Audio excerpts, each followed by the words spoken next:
Salve, salve pessoal, e aí, tudo no suave com vocês? Espero que sim, ó, rapaz, bolsonarista, tá muito bom não. Operação Lava Jato continua a milhão, meu velho, e é áudio vazado pra tudo que é lado.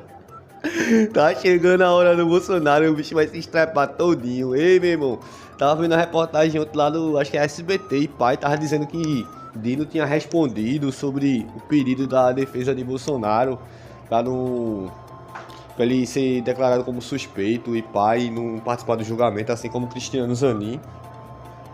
Aí disse que ele tinha participado de um evento lá na PUC, pá, de São Paulo, e que tinha respondido que entendia o lado da defesa e pai e tal, e que não ficava constrangido em julgar Bolsonaro, não.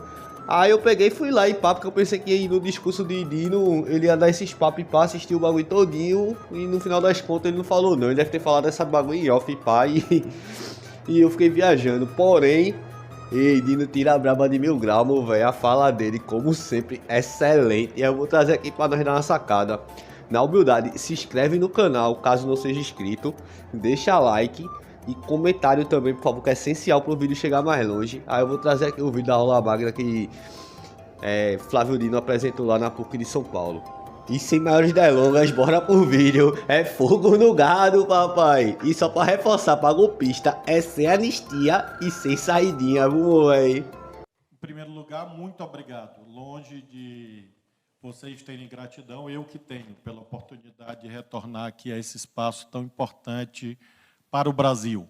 Aqui já estive em outras ocasiões e é sempre mais do que uma honra, uma alegria poder conversar. Muito obrigado, professor Vidal, professora Carla, Laís, todos vocês que aqui estão, meus colegas professores, professoras, estudantes, especialmente aqueles que acabam de ingressar nessa importante instituição.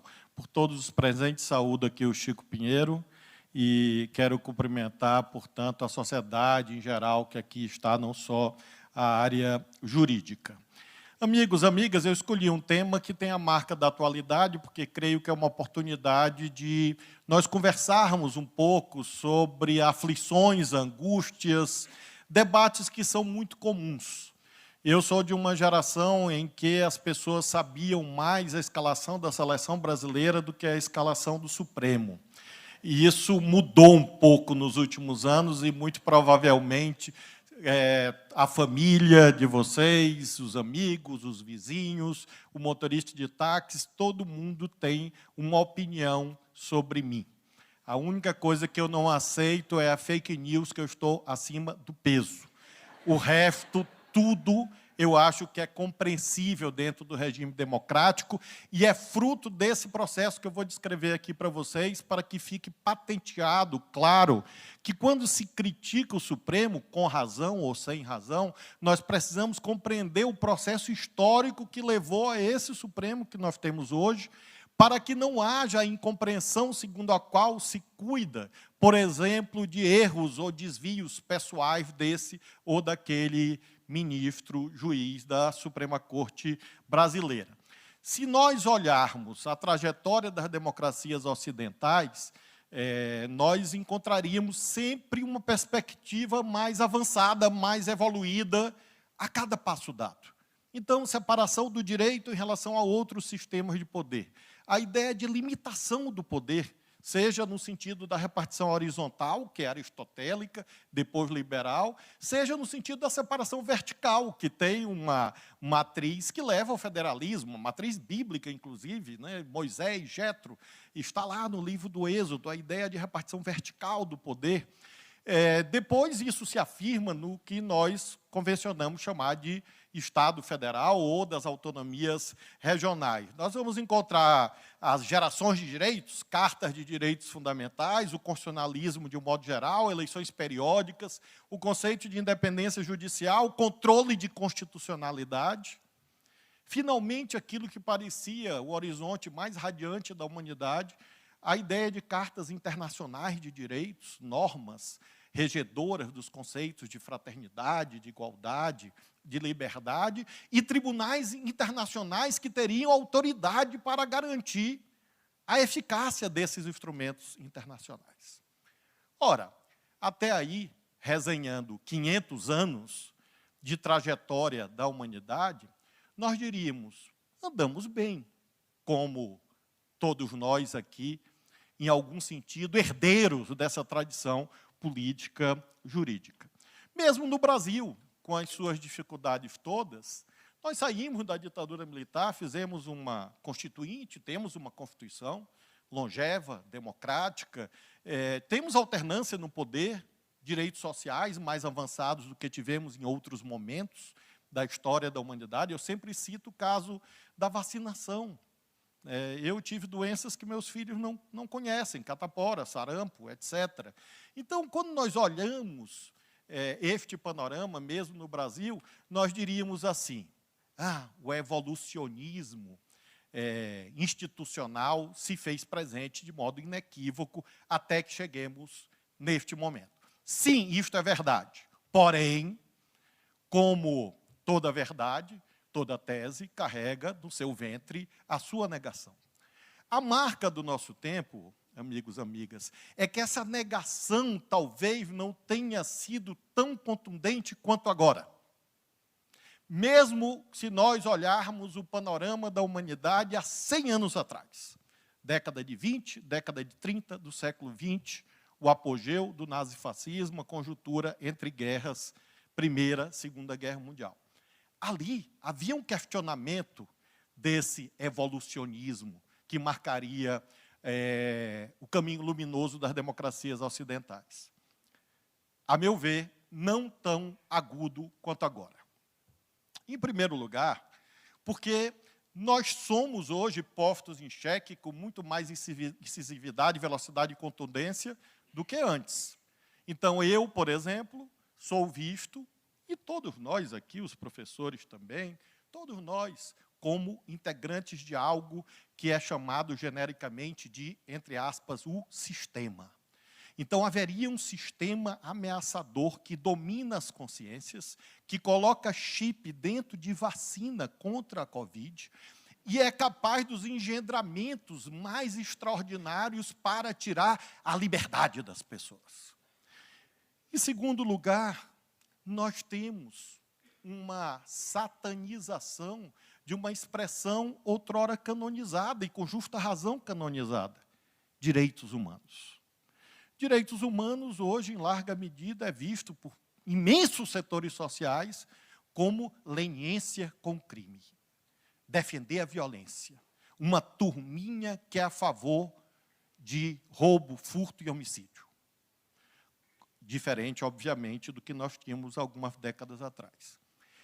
Mesmo a dimensão da liberdade, nós somos voluntariamente, numa escala, a meu ver, jamais vista, levados a uma escravização cotidiana pela força da economia da atenção.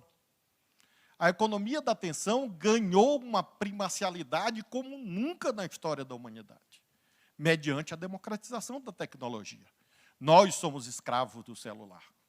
As relações amorosas não são mais a dois. Elas são a dois, claro, mas tem 2 ou 3 celulares pelo meio. Inclusive no sacrossanto recinto do lar. Então, está lá o cônjuge, o seu parceiro, a sua parceira, e está lá o celular pelo qual, às vezes, eles se falam mais do que pessoalmente. Do mesmo modo, se dá nas relações familiares de um modo geral. E são máquinas produtoras de inveja, produtoras de angústia. Nós somos escravos da ideia de que a grama dos vizinhos do planeta Terra são mais verdes, os corpos das outras pessoas são mais bonitos e os pratos que as pessoas comem no restaurante também são melhores do que os pratos que você come. De modo a que nós temos uma ultra-individualização, um ultra-individualismo, fazendo com que as crianças não brinquem, recreio silencioso nas escolas, e que nós sejamos reféns desse gesto de passar eternamente as timelines da vida, achando que nós estamos perdendo alguma coisa de muito grave que está acontecendo em algum lugar do planeta. Nós temos, portanto, algoritmos como novos senhores. E isto faz com que a ágora, a grega, seja vista como até benevolente, porque na Ágora havia alguns que não eram escravos. Na Ágora virtual, democraticamente, voluntariamente, quase todas as pessoas são, de algum modo, apropriadas pela lógica do algoritmo e pelo tecnodeterminismo. Experimentem dirigir com mapa ou com bússola. Vocês serão chamados e adjetivados na família como alguém que não entende nada, porque o chique é o Waze, mesmo que ele te leve para o lugar errado. Mas o Waze e todas as ferramentas são, de fato, vistas como qualitativamente superiores. A desnaturalização das desigualdades. Os ricos são ricos porque, numa certa visão, tiveram a graça divina, ou foram mais competentes, ou são mais eficientes, são mais sabidos, de alguma razão, de algum modo, né, meritocracia, e isto naturaliza as desigualdades e faz com que as pessoas tenham uma involução de cidadãos para consumidores e de consumidores para empreendedores, empreendedores destituídos de direitos elementares. Lembremos da Revolução Industrial, qual era a crítica que nós aprendemos no ensino médio? Não tem férias, não tem 13º, não tem repouso semanal remunerado. Também é assim em grande parte do mundo do trabalho hoje, em face da precarização, da plataformização, da pejotização e outras figuras que aí estão. E, finalmente, nesse cenário apocalíptico, mas não se assustem, falarei de esperança em seguida, a quebra do próprio conceito de fraternidade. Eu tenho fraternidade com os da minha bolha, com os da minha turma, com quem pensa igual a mim.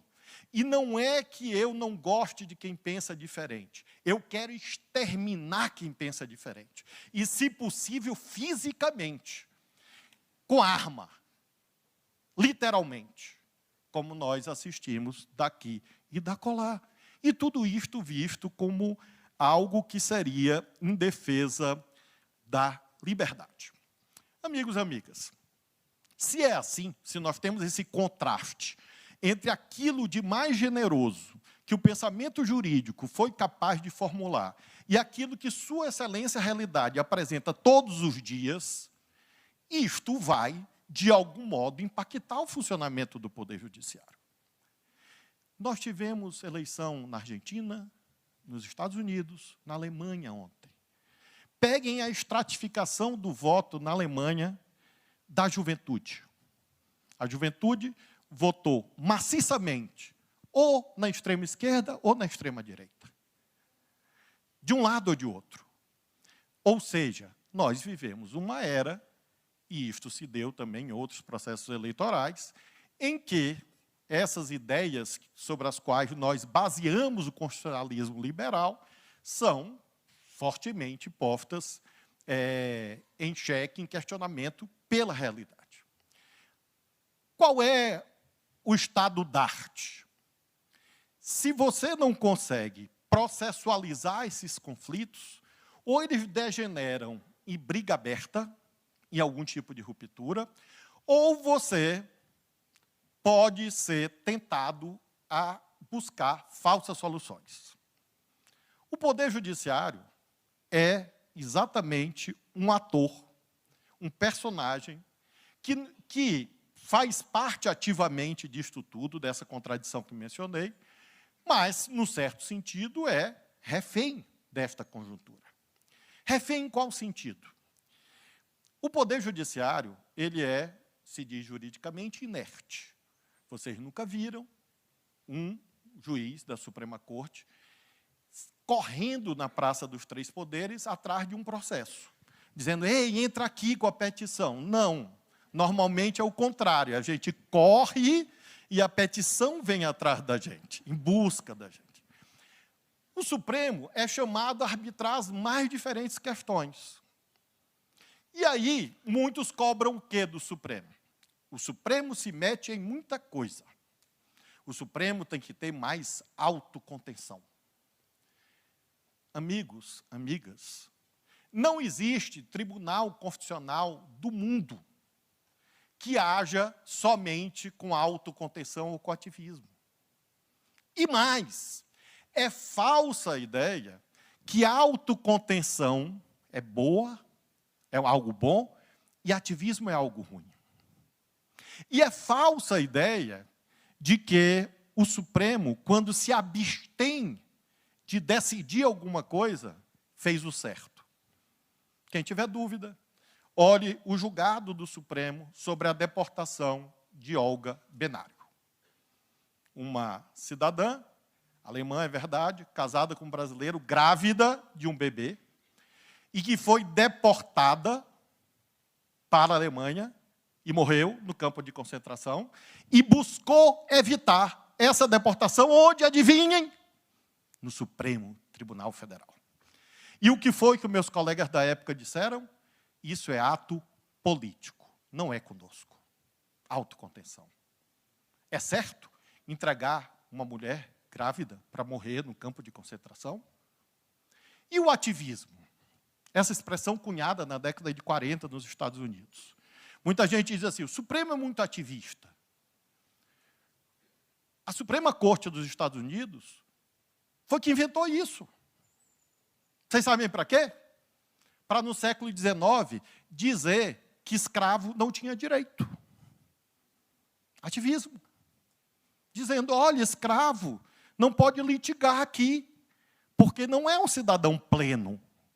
E depois, quando começaram os movimentos de positivação de direitos trabalhistas sociais, por leis, o caso mais conhecido, da chamada Era Lochner, na Suprema Corte dos Estados Unidos, é uma lei que limitava a jornada de trabalho dos padeiros em 12 horas, em Nova York.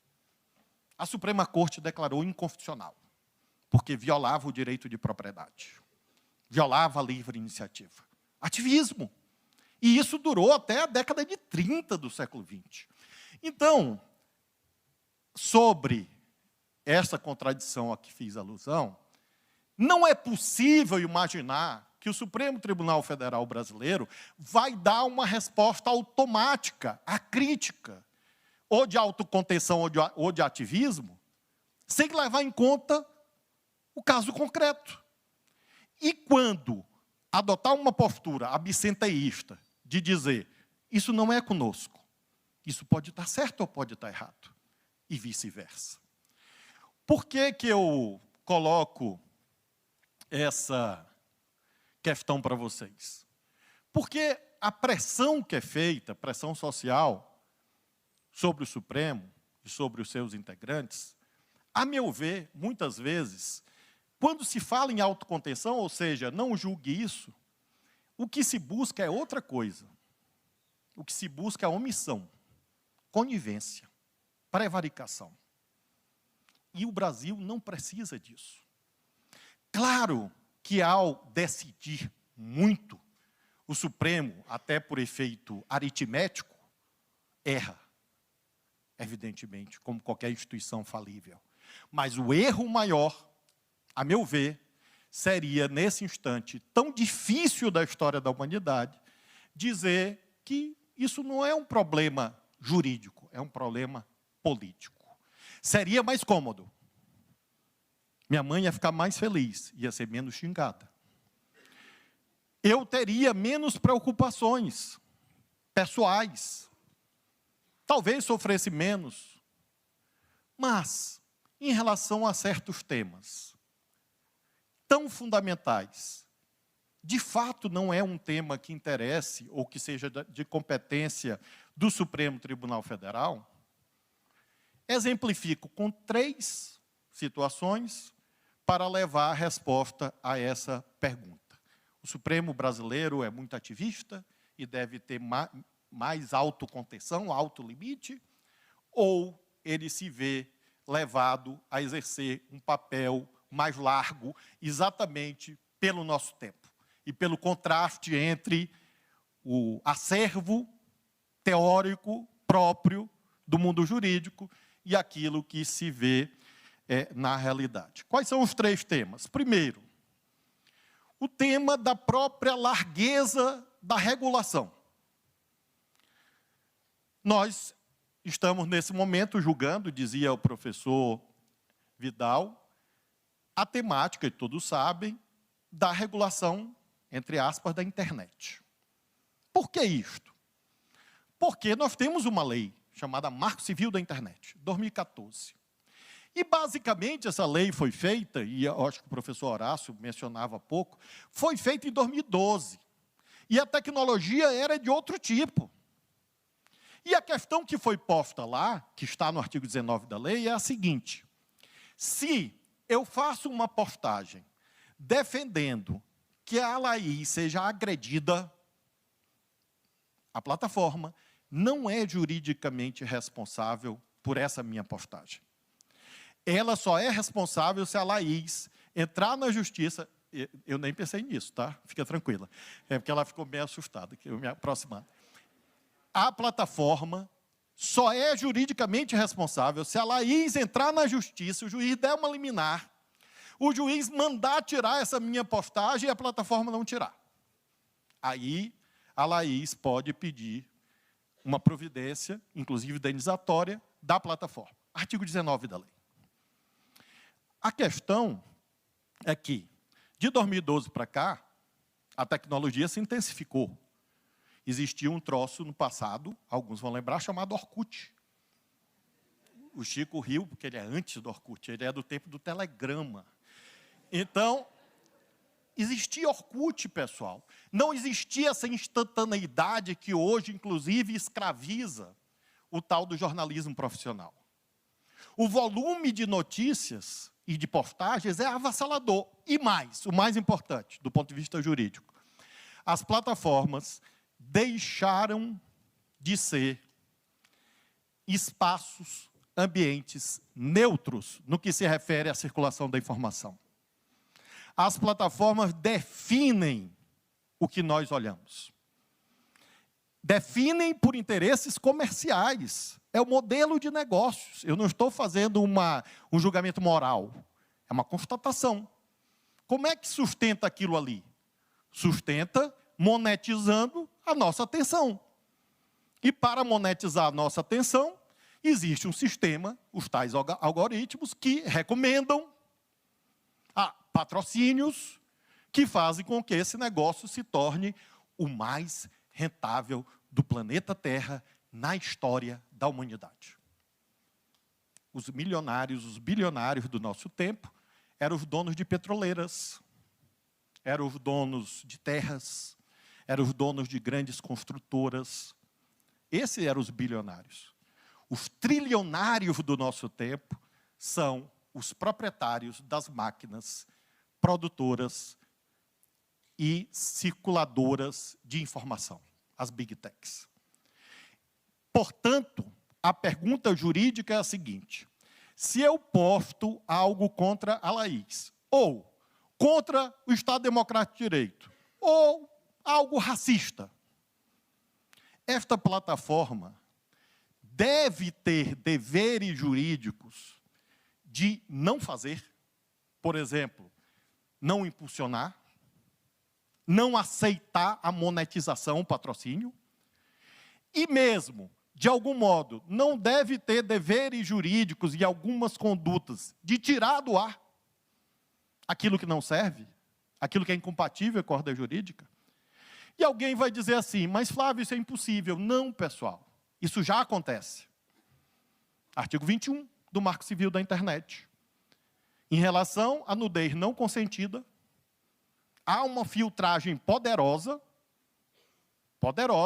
tanto que fora da Deep Web é raro existir isso, porque existe um sistema de responsabilização diferente do artigo 19, que está no artigo 21 da lei.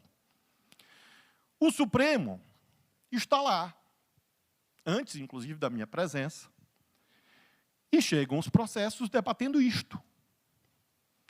O Supremo poderia dizer assim: este assunto é do Congresso Nacional. Enquanto o Congresso Nacional não fizer a lei, enquanto... Eu vou mudar de microfone só para trocar a bateria desse aqui, para melhorar. Oi, oi. Oi. Oi. Alô, alô. Só para trocar a bateria disso aqui, para melhorar um pouquinho. Obrigado. Tem? Ah, pronto. É um homem generoso. Melhor. É porque ele sabe que eu ia processar a PUC. Dados materiais imorais. Então, vejam, o Supremo Só que não, professor. O Supremo recebe essa demanda. Se fosse uma resposta de autocontenção, diria, isso é lei, é no Congresso. E ficam nos jornais os nossos colegas, e eu respeito a todos, escrevendo, dizendo assim, o Supremo está errando. Eu digo, Deus seja louvado, é a prova que é composto por gente, porque gente acerta e erra. Mas o Supremo tem que fazer como na Europa, que a regulação na Europa é fruto de leis votadas no parlamento. Extraordinário, de acordo. A pergunta seguinte é, e se não houver lei? Faz o quê? Obriga o parlamento a legislar? Ou, de algum modo, você enfrenta o problema? O Supremo, até aqui, foi chamado a julgar e está julgando. Já há 3 votos, do ministro Toffoli, ministro Fux e ministro Luiz Roberto Barroso, no sentido de haver algum tipo de responsabilização mais larga das plataformas. Principalmente nesses casos de apologia à violência contra a mulher, de racismo, de apologia a terrorismo, de introduzir pelo menos um mecanismo em que a plataforma não precise de ordem judicial. Porque se a plataforma só é responsável depois da ordem judicial, significa dizer que ela tem, até a ordem judicial, um regime de irresponsabilidade. Ela pode fazer qualquer coisa. Mas essa plataforma, que não consegue moderar a ideia de que a Laís deve ser assassinada, consegue moderar que a Laís gosta de comer feijoada. E a cada sábado e domingo ela vai receber o quê? Uma propaganda de feijoada. E se eu pesquisar um sapato, eu vou receber propaganda de sapato e de viagem. Ou seja, o algoritmo é inteligente para impulsionar o que você quer, mas ele é burro para tirar aquilo que ofende a ordem jurídica. Nós precisamos, como sociedade, enfrentar o tecnodeterminismo. É a questão mais importante do nosso tempo. Ética, política, econômica e jurídica. Por que ela é mais importante do nosso tempo? Eu, quando peticionei a primeira vez, no século pretérito, o escritório de advocacia no qual eu trabalhava tinha um negócio chamado máquina de datilografia. Manual. Lembro da emoção quando chegou uma elétrica. E de lá para cá, eu entrei na magistratura em 1994. Impressora 9 agulhas, formulário contínuo, computador com aquela telinha, as letrinhas verdes, revolução tecnológica. De lá para cá, a tecnologia foi fundamental para que o judiciário brasileiro funcione. Tecnologia e estagiário. Sem eles, não existia judiciário. Não existiria. A teria perecido. Mas, tanto um como o outro, auxiliares do julgador.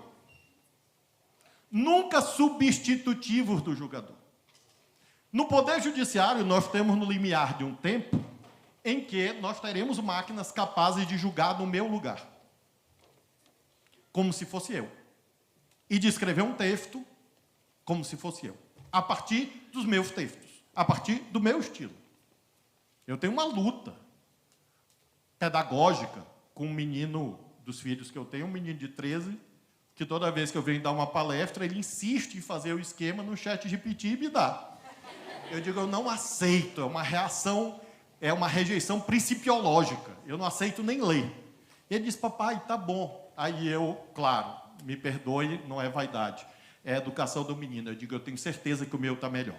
Mas é claro que eu não olho do ChatGPT. A questão é que o tecnodeterminismo vai entrando nas porosidades da nossa vida, nas relações pessoais, amorosas, profissionais, e tudo isso vai se dar sem regulação. Então, para colocar um remédio no mercado, a Anvisa tem que aprovar. Alguém, para colocar um avião para voar, a ANAC tem que autorizar. Alguém, para colocar um táxi, a prefeitura tem que autorizar. Mas alguém, para abrir uma plataforma e colocar notícias nas casas de todo mundo de manhã, tarde e de noite, não tem regulação, não tem responsabilização, em nome do quê? Da liberdade. Liberdade de quem? Dos donos do negócio. Essa, portanto, é a questão jurídica que o Supremo está enfrentando. E, na minha ótica, o Supremo não tem como fugir dela. Mesmo recebendo editoriais. Faz parte do nosso ofício. Por isso que é preciso ter independência. Para não se assustar com a crítica. Reconhecer a legitimidade dela, mas não deixar de cumprir a nossa função. E o mundo todo, evidentemente, debate isso. Segundo tema, em relação ao qual, a meu ver, o Poder Judiciário não pode abrir mão. Nós estamos vivendo um tempo em que, pela primeira vez, seguramente nos últimos 100 ou 200 anos, os mais jovens podem viver pior do que os seus pais. Isso nunca aconteceu antes da história da humanidade. Eu vivo melhor do que meu pai, que viveu melhor do que o pai dele. Por que isso? Volto ao resultado da Alemanha, da eleição da Alemanha. A precarização social gera desesperança. Com o celular na mão. Então, é tempestade perfeita. É máquina de produzir sofrimento. Porque na vida concreta você não consegue realizar os seus objetivos.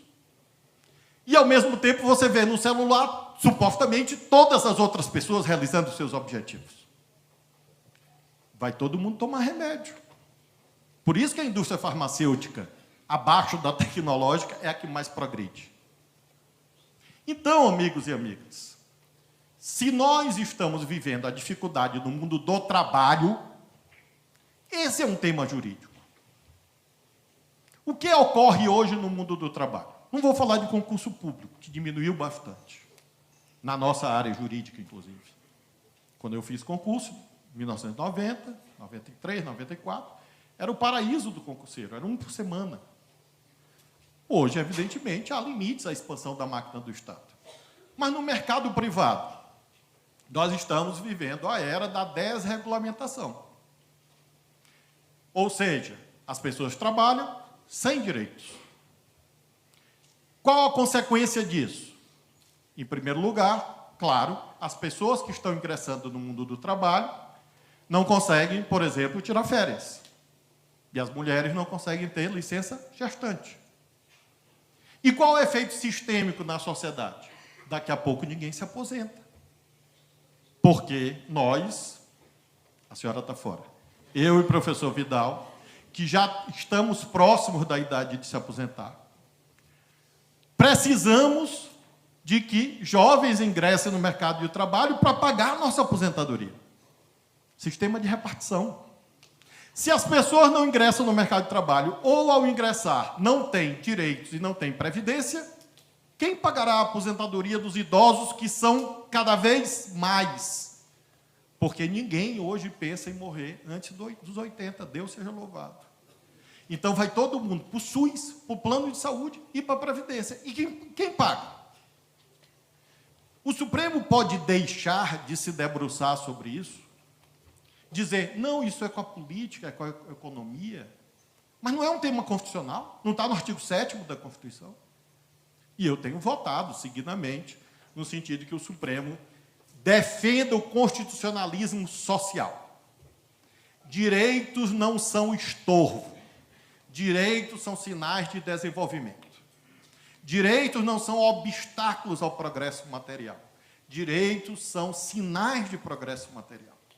São pré-condições para o verdadeiro progresso material. E nós estamos, portanto, com esse tema no Supremo Tribunal Federal. Gente, eu julgo isso todo dia.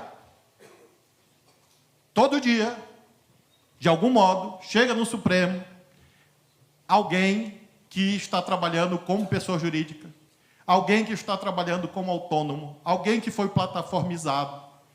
E o debate é, mas em que regime constitucional ele está? Acho que esse é um tema que o Supremo não pode agir com autocontenção. É um dever julgar. E, finalmente, aquilo que se refere a políticas públicas. E isso é realmente o mais difícil. Mas não é só aqui no Brasil. Mencionei há pouco a Suprema Corte dos Estados Unidos, na década de 50, 1854, depois, numa decisão de 1896, meio que legitimou o racismo contra os negros. Em 1954, um ex-governador da Califórnia, governador pelo Partido Republicano, Warren, foi indicado Justice da Suprema Corte. E ele pauta o debate sobre, a partir de um caso, evidentemente, em 1954, sobre a doutrina dos separados, porém iguais. Dizia assim: pode existir escola para branco, pode existir escola para negro, não é racismo, desde que as escolas sejam iguais. Entenderam? Separados, porém iguais. E a Suprema Corte disse o óbvio. Disse, não, isto aqui, obviamente, até do ponto de vista psicológico, mas não só do ponto de vista material, significa a negação de direitos das crianças negras, dos jovens negros.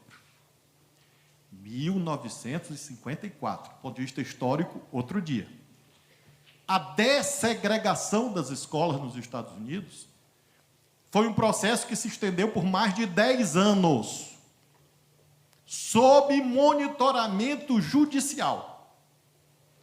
E lá, ninguém disse que isso era invasão do Poder Judiciário de lá sobre a política pública pertencente, obviamente, em uma primeira análise do governo ou dos governos. No caso brasileiro, bom, eu não vou mencionar aqui outras decisões na Índia, na África do Sul, na Colômbia, mesmo nos Estados Unidos. Mas no caso brasileiro, pós-88, isso foi se tornando uma tendência. Eu mesmo sou relator de 3 ou 4 ações em que se debate política pública.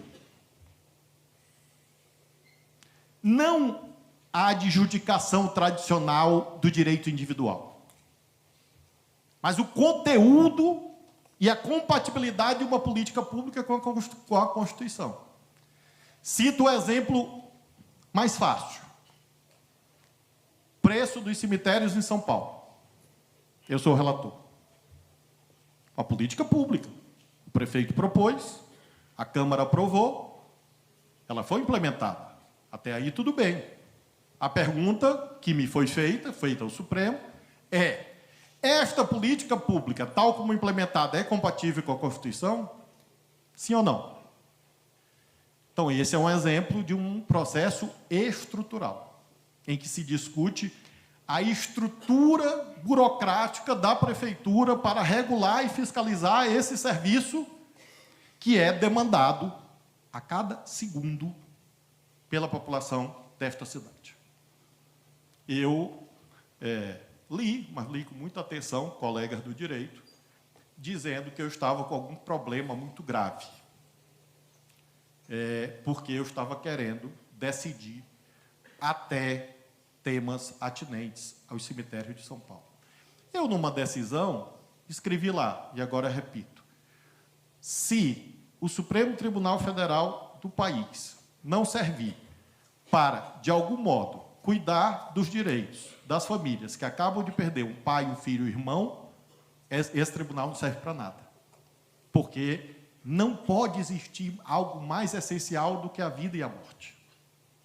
Estou lá julgando, tentando, mais ou menos, construir, de modo dialógico, com a Prefeitura, com a Câmara, o Tribunal de Contas, com os interessados, uma política pública que atenda à opção política administrativa legítima dos órgãos de poder da cidade de São Paulo, mas que, ao mesmo tempo, assegure práticas em que as famílias não tenham direitos negados. Esse é um processo estrutural. O segundo, queimada da Amazônia, queimada do Pantanal. Incêndios em São Paulo, eu sou relator também sobre incêndio em São Paulo. Ano passado, nós tivemos incêndios florestais. Uma resposta jurisdicional clássica diria: este não é um tema do Supremo, esse é um tema do Poder Executivo, é um tema do Poder Legislativo. A resposta que prestigia o chamado processo estrutural diz, olha, vamos buscar saídas juntos, que faça com que haja uma melhor eficácia nas políticas de prevenção e combate ao incêndio, para que as mudanças climáticas não signifiquem o sinal, aí sim, do apocalipse real, com os fenômenos climáticos extremos. Eu sou relator dessa ação. Ano passado, eu disse assim, governo federal, vocês estão com dificuldade de contratar bombeiros, o Supremo autoriza que vocês abram um crédito extraordinário para isto. Crédito extraordinário de 500 milhões de reais. Houve um economista que disse que eu ia quebrar o Brasil por conta dessa decisão. Sendo que, para a enchente do Rio Grande do Sul, corretamente, os créditos extraordinários chegaram a 15 bilhões de reais. E não quebraram o Brasil. Mas 500 milhões na Amazônia e no Pantanal quebrariam o Brasil. Decidi, se for preciso esse ano, vamos decidir de novo. E o plenário confirmou essa decisão. E a terceira e última ação, pessoal, para ilustrar o meu ponto de vista de que o ativismo, entre aspas, não é uma opção e sim uma imposição, é aquele relativo ao chamado orçamento secreto, às emendas parlamentares. Eu chego no Supremo, lá está o processo. As emendas parlamentares, eu fui deputado, fui senador. As emendas parlamentares existem, claro, mas nunca antes nessa dimensão. E a estrutura regulatória não acompanhou a elevação do montante. Por exemplo, se criou algo chamado emenda PIX. A emenda PIX permite que um deputado ou um senador imponha ao governo transferir 10 milhões para o município Y, sem que ninguém diga para onde esse dinheiro vai. Se vai para a educação, se vai para a saúde, se vai para construir uma creche, se vai para comprar um equipamento. Eu acho que isso é incompatível com a Constituição. Tanto de adversário e de inimigo que eu já ganhei. Porque eu disse, minha gente, vocês que escreveram na Constituição, não fui eu, não. Transparência e rastreabilidade. E outros aspectos mais dessas decisões, essa semana há outra também, quando me perguntam quando é que o processo acaba, eu disse, olha, a desagregação racial nos Estados Unidos demorou 10 anos. E o processo estrutural na Índia sobre nutrição, alimentação, demorou 16 anos. Então, esse só tem 1 ano. Então, é um bebê. Por quê? Porque é necessário você ir conformando a política pública. E qual, pessoal, finalmente, é a objeção que é feita a isto?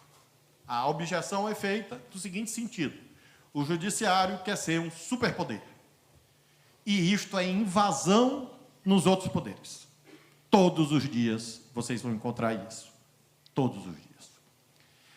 Que há magistrados que podem, eventualmente, desejar que o judiciário seja um superpoder, não há dúvida. Claro. Acabei de dizer, somos falíveis. Mas, globalmente, o que se passa é que o judiciário, nesses casos, está apenas atuando de acordo com a demanda que vem de onde? Dos outros poderes. Por exemplo, o que a gente aprendeu naquelas cadeiras, daquelas disciplinas, matérias do ensino médio, sobre os 3 poderes? O poder legislativo vota as leis. O poder executivo executa as leis. E o poder judiciário julga de acordo com as leis. Isso a gente aprendeu no ensino fundamental e médio. No meio do caminho, o Congresso Nacional legitimamente muda a Constituição e diz assim, além de elaborar o orçamento, que é uma lei, nós vamos executar o orçamento. Se alguém violou a separação de poderes, é quem votou isso, correto? E aí uma grande parte da execução orçamentária, que é uma lei, migra do poder executivo, cujo nome é eloquente, e vai para o poder legislativo. O judiciário é chamado a dizer, não precisa de marco regulatório? Para esta novidade, o judiciário, em 2022, eu não era ministro, eu era senador, era ex-governador, disse assim: precisa de marco regulatório. Isto é invasão? O judiciário está invadindo a esfera dos outros poderes? O judiciário não tem legitimidade para isso? A minha hipótese que eu trago para vocês nessa noite é que o judiciário não só pode, como deve, decidir essas questões. Concluo dizendo a vocês duas palavras. A primeira: esta é uma marca do nosso tempo que veio para ficar. Essa ideia de autoprotagonismo, que não pode significar protagonismo total, mas esse autoprotagonismo do Poder Judiciário no Brasil é algo que veio para ficar, a minha ótica. Principalmente porque nós estamos vendo as dificuldades próprias do mundo da política. Se a política não consegue resolver os problemas, isto vai para algum lugar no mundo. E isto também se refere ao Brasil. O Supremo, portanto, a meu ver, independentemente da coragem ou da opção teórica de cada julgador, está, entre aspas, condenado, entre aspas, a arbitrar temas políticos, econômicos e sociais, o que significa dizer que nós vamos continuar apanhando muito. E, por favor, nos defendam, porque amanhã pode ser vocês. Daqui a algumas décadas, com certeza, serão vocês. E esta é a última palavra, principalmente para quem entrou no curso agora. Muito gentilmente, a resenha biográfica que foi feita lembrou que eu tive a oportunidade de atuar no Executivo, como governador, ministro de Estado, no Legislativo, como deputado federal, senador, e no Judiciário, como juiz federal, e agora no Supremo Tribunal Federal. Vou dizer para vocês o que eu aprendi. Aprendi que todos os dias, um agente público tem que escrever no espelho do banheiro uma frase bíblica: do pó vieste, ao pó retornarás. Porque é muito comum, infelizmente, que a pessoa se perca na floresta das vaidades e dos signos de poder. E vocês, que estão aqui fazendo direito, sobretudo, são aprendizes do exercício do poder. Às vezes um poder menor, às vezes um poder maior, mas lidar com o direito é lidar com o poder. Esse é meu último pedido. Não se percam na ideia do poder, porque ele é um fantasma satânico que fica soprando besteira no ouvido de vocês. Então, quando vocês se formarem, quando vocês receberem aqui a beca, e aquele negócio que põe na cabeça, que eu esqueci o nome, se orgulhem a família de vocês, mas lembrem que aquilo ali é sinal de compromisso, de serviço. E quando vocês forem juízes, delegados, promotores, professores, advogados e todos esses ramos da área jurídica, não percam essa dimensão do humanismo. Isso é que dá sabor à vida, isso que dá sentido à vida. Espero que vocês, quando concluírem o curso, os mais novos, os mais antigos, se lembrem disso. Porque essa é a forma pela qual, nessas funções todas, eu posso dizer a vocês que eu procurei fazer o melhor, errei muito, claro que tem acertos, mas, sobretudo, imprimir aquilo que um amigo meu chamou de constitucionalismo sorridente. Só ri quem dorme em paz. E quem serve ao outro, quem serve às pessoas, esses são os que verdadeiramente dormem em paz. Então, no aprendizado do poder que vocês terão, lembrem lá, para homenagear a PUC, homenagear o nosso irmão Papa Francisco, que Jesus Cristo lavou o pé dos apóstolos. Essa é uma lição fundamental para nós do direito. Muito obrigado.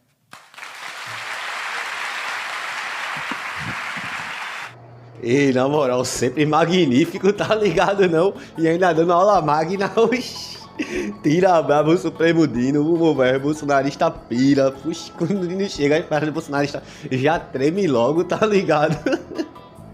Tá chegando a vez de Bolsonaro, meu velho, tá chegando, vai ser preso.